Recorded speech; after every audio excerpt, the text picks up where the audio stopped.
आज आपण शिकणार आहोत हॅव आणि हॅव टू चा यूज इंग्लिश स्पीकिंग मध्ये कसा करतात ते.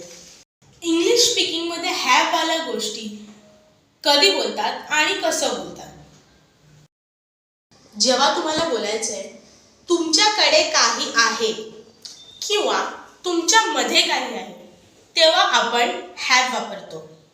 Example, I have a bungalow, I have a brain, I have cars, I have friends, I have knowledge.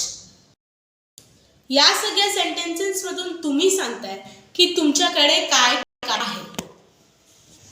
या प्रकारे आय, वी, यू, दे मध्ये हॅव यूज करतात. पण ही, शी, इट, नाव जसं की राम नावाबरोबर हॅज यूज करतात. इंग्लिश स्पीकिंग मध्ये हॅव कधी यूज करतात? जेव्हा ज्या गोष्टी आपल्याला करण्यासाठी कंपल्सरी होतात हॅव टू यूज करतात. त्या गोष्टींमध्ये आपल्याकडे ऑप्शन नसतो, त्या गोष्टी करणं आपल्यासाठी कंपल्सरी असतं म्हणून तिकडे हॅव टू यूज होतो. मी तुम्हाला काही एक्झाम्पल सांगते. I have to study. I have to catch train. I have to bath. I have to go to school. I have to go to work. I have to sit here. आता लक्ष द्या, जेव्हा I, we, you, they use करतात तेव्हा have to बोलतात. I, we, you, they ला have to बोलतात आणि he, she, it किंवा कुणाचं नाव असेल तर हॅज टू यूज करतात. Okay,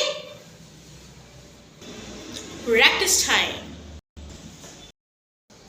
I have to dance, I have to eat, I have to sleep. अरे एक मिनिट, प्रॅक्टिस माझी नाही तुमची चालू आहे. आता एक काम करूया, मी सेंटेन्स बोलते आणि 2 सेकंड थांबते तेव्हा तुम्ही माझ्याबरोबर रिपीट करा. चला. I have to sing, I have to go, I have to come, I have to drink, I have to work, I have to live, I have to try. आता जिकडे आपण आय बोललोय तिकडे तुम्ही ही, शी, इट किंवा कुणाचं नावही यूज करू शकता. पण एक गोष्ट लक्षात ठेवा, तिकडे हॅज टू यूज करायचं आहे.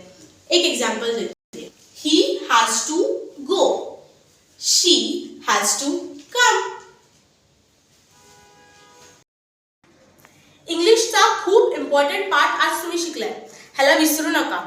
व्हिडिओला एंडपर्यंत बघण्यासाठी तुमच्या सगळ्यांचं खूप खूप धन्यवाद. चॅनलला लाईक, शेअर, सबस्क्राईब करायला विसरू नका. Thank you so much for watching. Keep learning and see you in the next video.